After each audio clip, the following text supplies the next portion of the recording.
সকালে একটা ড্রেস পরা, বিকালে একটা পরা, রাতে একটি ড্রেস পরা, তিনটা ড্রেস হতে হবে যেরকমই। আমি নিজের ছবি দেখতে যেতাম না, আর একজনের ছবি দেখার তো প্রশ্নই আসে না। আমাদের প্রজন্মটা যাওয়ার পরে যেই রকম হিরোদের তৈরি হওয়া উচিত ছিল সেই রকম তৈরি হয়নি। আপনি যদি খালি পোস্টে গোল করেন এটার মধ্যে কোনো কৃতিত্ব নেই। সাকিবের সাথে কম্পিট করার জন্য যেরকম তৈরি হওয়া উচিত ছিল সেটা তৈরি হয়নি, সে তার প্রতিদ্বন্দ্বী তৈরি হতে দেয়নি। ঈদ নিয়ে যদি আপনি স্পেশালি কোনো পরিকল্পনার কথা বলেন তাহলে বলবো যে এটা আমার কোনো স্পেশাল কোনো পরিকল্পনা নেই। মানে সিম্পলি সকালবেলা আবার ওঠা, নামাজ পড়তে যাওয়া, আর কম্পালসারি যেটি সেটা হচ্ছে যে মার কবরে যাওয়া এবং আমার শ্রদ্ধেয় বড় ভাইয়ের সাথে দেখা করা, এটা হলো মাস্ট। ঈদের জন্য আলাদা কোনো কিছু করা, এবং আলাদা বলবো না ব্যাপারটাকে। তারপর আমি 12টা 1টার পরে আমার ছাত্রছাত্রীরা আসতে থাকবে, ওদের নিয়েই আমার সারাদিন কাটে। শূন্যতা শব্দটা ব্যবহার করতে চাই না, তবে আমি ব্যবহার করতে চাই আগে যেমন ছোটোবেলা থেকে আমার একটা বদ অভ্যাস ছিল যে সকালে একটা ড্রেস পরা, বিকালে একটা পরা, রাতে একটি ড্রেস পরা।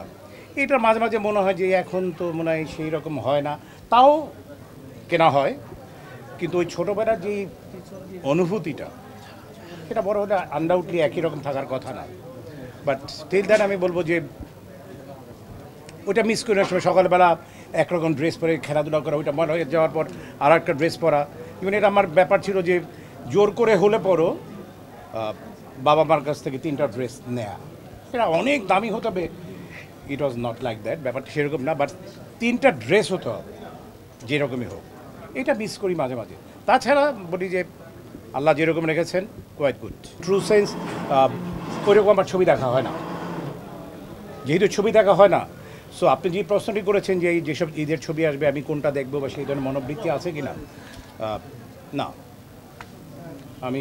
আমি নর্মালি, আপনারা যেহেতু জানেন যে আমি যেহেতু ফিল্মে হিরো ছিলাম, আমি নিজের ছবি দেখতে যেতাম না। এটাই একদম বাজে অভ্যাস ছিল। আমি বলছি না এটা ভালো অভ্যাস, আনডাউটলি এটা একটা বাজে অভ্যাস। আমার বাজেটাকে আমিই বলছি।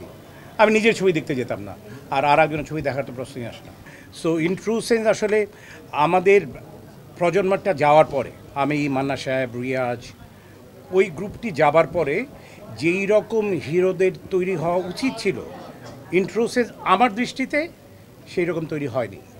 বিকজ আমি যেটা মনে করি সেটা হচ্ছে যে আপনি যদি খালি পোস্টে গোল করেন এটার মধ্যে কোনো কৃতিত্ব নেই, আই ডোন্ট থিঙ্ক সো। আপনি 11 জন প্লেয়ারের সাথে যখন খেলবেন টিমে, অপোজিশনে যদি 11 জন না থাকে, সেখানে আপনি গোল করলে আমার মনে হয় আমি সেটাকে অনেক ভালোভাবে দেখব না। আমি 11 জনের এগেনস্টে 11 জন ভালো প্লেয়ার দাঁড়ালো, ব্যাডমিন্টনে 2 জনের ডবলস খেলতে গেলে 2 জনের এগেনস্টে 2 জন দাঁড়ালো, সেটা ভালো লাগবে। কিন্তু ডবলসে যদি আমি 1 জনের এগেনস্টে 2 জন খেলি, নিশ্চয়ই সেটা ভালো লাগবে না।